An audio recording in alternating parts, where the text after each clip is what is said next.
Hey guys, what's up?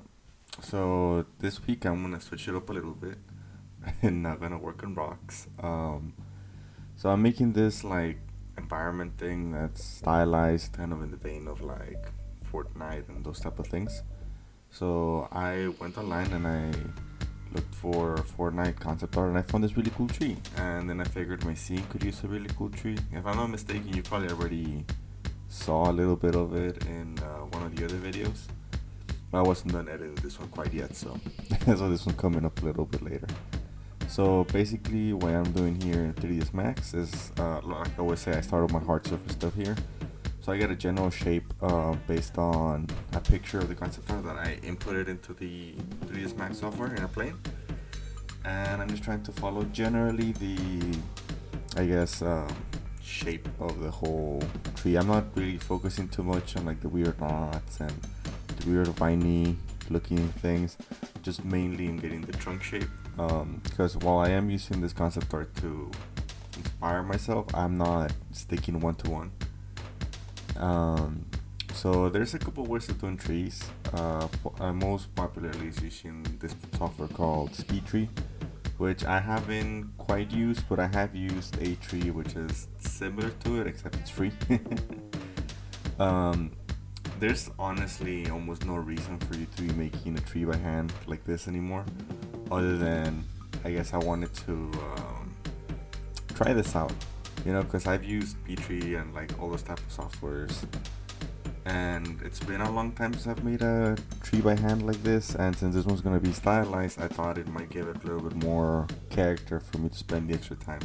Also considering it's like the main tree asset of the village, so I reckon it needs a little bit extra love. Here for all the branches and stuff, I'm using splines, which think of it like 3D vectors. And it's just a very simple way of getting the branch shape done, and they don't necessarily need to be attached to a tree, although I will attach them for the sake of modeling later, like in CBrush. And I'm just getting like general branch shapes, and what I'll be doing is just copy pasting them, rotating them so they look a little bit different, like being put in a different type of context, but still being the same branches, because all this art is all about optimizing your workflow. You may also notice that the trunk is transparent at times and at times not. It's because I just very quickly change one of the materials so that it has 0% opacity, so it gives it this wireframe. Because sometimes when you make it transparent, like you see here, it's kind of hard to tell what's going on behind it because there's two layers of things because it's a cylinder, right? But yeah, so that's just the main gist of doing all of these things. When I went to school, the way they showed us how to make trees, I thought was very, let's say, outdated in a sense, or not even necessarily outdated, but it's a very different methodology where they would require us to basically take a picture of a tree, like at a specific angle, and then just meticulously make every single branch and every single everything, and everything had to be connected into one watertight model. And all that watertight means is that, let's say this was a real object, that it has no holes in it, right? So it's all mashed together, as opposed to what I'm doing here, which is just kind of putting all of the branches generally together. Okay, so here I move on to ZBrush, and you see there's like this really large bulbous thing towards the bottom. So I actually learned this recently, like within the past, I don't know, month or two. Um, for trees, generally it's better to have a point at the bottom where you would think the roots are and go a little bit beyond what the player might see. Just because when you're populating an environment, sometimes there's like a weird cliff or like a weird angle, and if you made it very specifically so it has a cutoff right where one would think it should be, because of those weird angles, sometimes you can see under the tree and it kind of breaks immersion for the player. So just having that little extra trunk to go at the bottom helps out, so you can plan different things out. Here I'm also using the inflat tool just to make some of these branches a little bit thicker, because when I dynameshed it, made them all really thin and lanky, and that's the last thing we want. Fortunately though, because all of this is very stylized, I'm not too constrained. I mean, of course, yeah, I'm following reference from the concept, which is always super important. But I'm not like very focused on getting everything 100% exactly like the concept. So I have freedom to wiggle around and just find things that feel right. And generally, and for this type of builds, I start messing around with my brushes. You can see sometimes I just start with the clay tubes brush, which in my opinion is one of the best ones for making any sort of characters because it has that like weird wibbly wobbly up and down valleys and hills like nature to it that helps make things feel more organic as opposed to like the regular round brush. That being said, though, you can do just the same thing with the round brush. It's just a matter of preference. So here I'm just basically outlining where I think those weird viney looking things go on the tree, and I'm trying to make sure to cover all areas, right? One of the most important things that I've learned and that I've discovered that has been an issue with me for a while is that I tend to hyper focus on a specific area, right? So I think I'm not doing it here because I was very aware of it and I'm trying to step away from that. But otherwise, what I would do and what I've noticed a lot of beginners or even intermediates do is let's say I make this whole tree and I just start with a branch and I hyper focus on making that one branch perfect. Well, that branch is gonna look perfect. The deadline's still coming up, and if somebody, like say a producer or whatever, comes along, they're like, "Hey, how come you only have one branch?" It doesn't matter if it's the best looking branch in the world because they need a tree. You only have a branch. So it's better to focus on like the mid details, if that makes any sense. Meaning more like getting everything done, getting everything blocked out, and then you can spend that little bit extra time refining the shapes. But if you don't do that, then you start getting into a point, which happened to me before, where I hyper focused on one piece of it and then I was rushing for the rest. So that one piece looked great, but the rest of it, you could tell I didn't spend nearly as much time in it. And by the time the polish phase came in, I felt like I spent way too much time fixing the mistakes that I made by rushing at the other sections when I could have just outlined everything, get it like nice and I guess the outline, and it's just a big drag time, and I would not recommend it. I mean, that's the nature of a lot of these things. It's a lot of trial and error, finding what works for you. Because in art in general, there's no, this is the right way, or you can only do things like this. For the most part, it's like find whatever works for you. Here, another thing that I'm doing once that I've outlined most of the, I guess, branches and like the weird viney things, then I go back to my trim brush because something that I've noticed makes at least the stylized things that I'm going for pop out is this weird hard edges on organic surfaces and organic materials. Because those hard edges make it really cool and really easy to highlight all the edges, kind of how one would in a miniature, right? So if you're familiar with miniature painting, be it 40K, D&D or whatever, a really popular thing to do by the higher level painters, not me, is basically get like a shoulder pad of your Space Marine, and then all around the edges have like a highlight color which is very close to the base color. So having all these like sharp edges with this brush, it allows me to do that and still I can get more of a feel of like this is wood. Because the last thing you want is resculpting wood and then giving it a texture of like, I don't know, marble or what else is a weird texture? Ground beef or something. So here I decided like the bottom part might be better suited for being like a giant rock type thing. That would give me flexibility as far as like what I need it for the, because I need this to be the main tree of the whole town thing. And if it's on like perched on top of a giant rock, then I can play with it and angle it and do all sorts of things. Although ultimately I end up not angling it all that much. I think it's nice to pre-plan some of these things in so you have the options, because sometimes it works out, sometimes it doesn't, and it doesn't really cost me all that much more to try and doing it.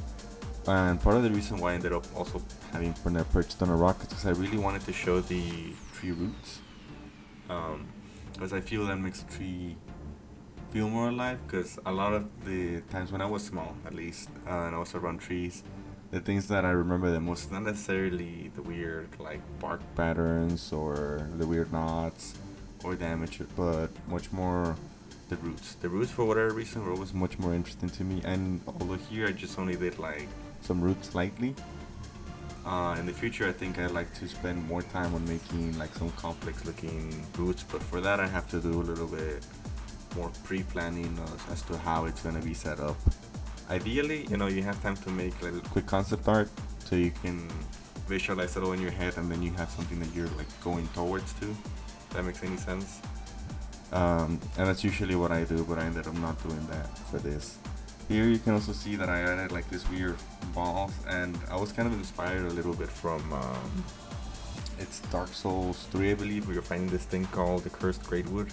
It's like a big tree that has like exact things that you hit and then it dies or whatever. But instead of going in that really gross direction, I was like, hey, that's a cool design thing that helps with the silhouette and like kind of material separation. Why don't I make those little pebbles instead, since I have so many rocks all over the place? So I guess thinking about it, I guess I lied to you guys at the beginning. I am doing rocks again, but this time they're not a prominent thing. They're just, an accent to the rest of the things that I'm doing. Well, yeah, so pretty shortly you're gonna see me going to Max, and there I'm just kind of setting up the scene a little bit further. By the time I'm in Max, so my footage corrupted again, and you didn't really get to see me UVing. You didn't miss too much because I still haven't figured out how to get the capture window for the UV unwrap thing. So here I'm just trying to get a feel as to what the foliage or leaves and all those things are gonna look like. And if you remember from the concept, they're very round with like little furrows. There's not very like how it is in real life. So I'm messing around with different like shapes, different I guess not just shapes, but like different views of it, if that makes any sense. And there's a lot of just experimenting to finding something that feels good, because I want to get this layered effect, kind of like how the concept art has it, but I also want to take it in my own direction a little bit. So the smart thing to do here, which is why I ended up doing towards the end, is to basically make one, let's say, bushel of leaves, right? And in that one bushel, just spin it around and scale it and downscale it and do all the things so it looks visually distinct enough. Particularly, you really want to spin it so whenever you're texturing, because you can apply the same texture for all of these little bushels. If you spin it all, then it doesn't read as the exact same texture as fast. And here I'm just messing around with UVing, and you're gonna see that. So spheres are a tricky object to UV unwrap, because like going back to that example that I keep going to, like the paper box that's unwrapped. That's easy because it has like defined shapes and it has 90-degree angles, right? And this doesn't really have that because it's spherical in nature. So it's kind of hard to get something that looks good and things aren't stretched. So I ended up doing a couple different things. You're not gonna really see how it turned out as far as the UVs or how I textured that, because I totally forgot. I was blanking out while I was working on it, so I just got super into it. But hopefully next time I do something like that, because I think I'm gonna be working on trees sometime next week. So I'll try to make an effort to make the leaf making process, which is fairly simple because this is stylized after all. Alright, so while I was ranting about that, we're now in Substance Painter, and I separated this into two layers, right? So one of them is going to be the foliage, like the texture maps. The other one's going to be the wood and the stone, right? So I just start, like always, with that preset smart material that I created a long time ago. I've been finding that making those presets have making my workflow, one, faster, and two, way more consistent.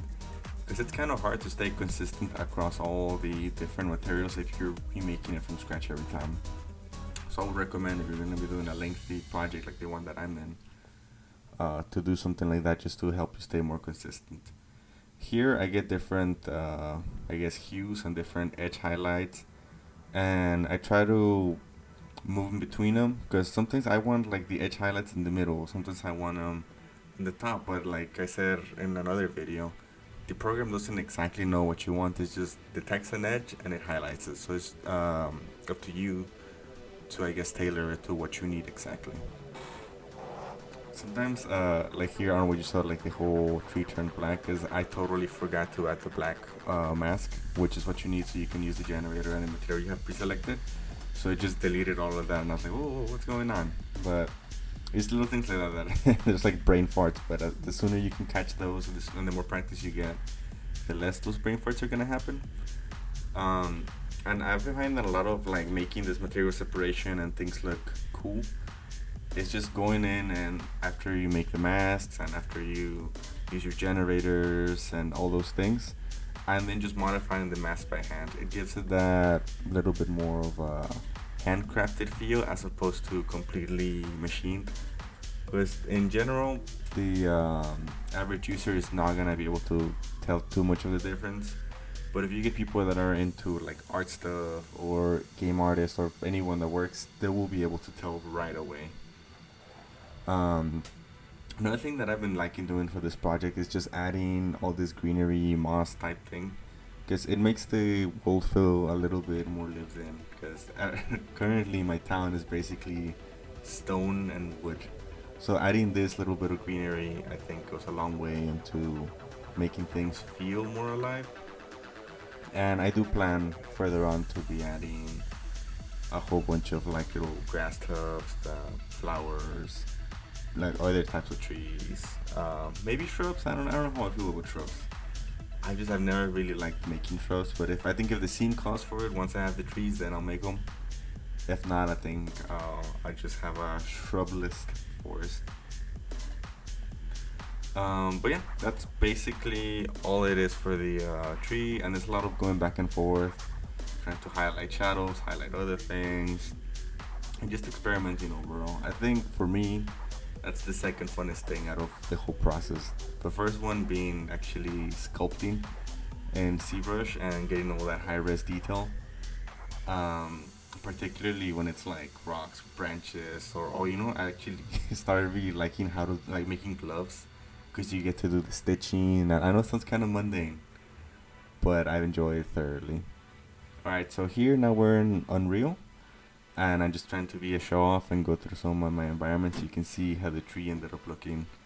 You can see those like, I guess, empty spaces, because that's what I made it like that, so there'll be transparency, so when the sunlight hits it, it goes throughout the rest of the tree. Once I bake in the lighting, of course, and this is just preview lighting, and that's the scale of how big it is. I think overall it's really tied in pretty good to my scene, and once I add the rest of the little tufts of like grass growing out of like some of those bricks or whatever, it's gonna really come together. Well, so yeah, that was pretty much it, guys. Again, I just took you to my process for making these things, and I hope you enjoyed watching it. And as always, if you have any sort of questions or you want to drop by and say howdy, feel free to type all that up in the comments, and see you guys in the next one. Bye.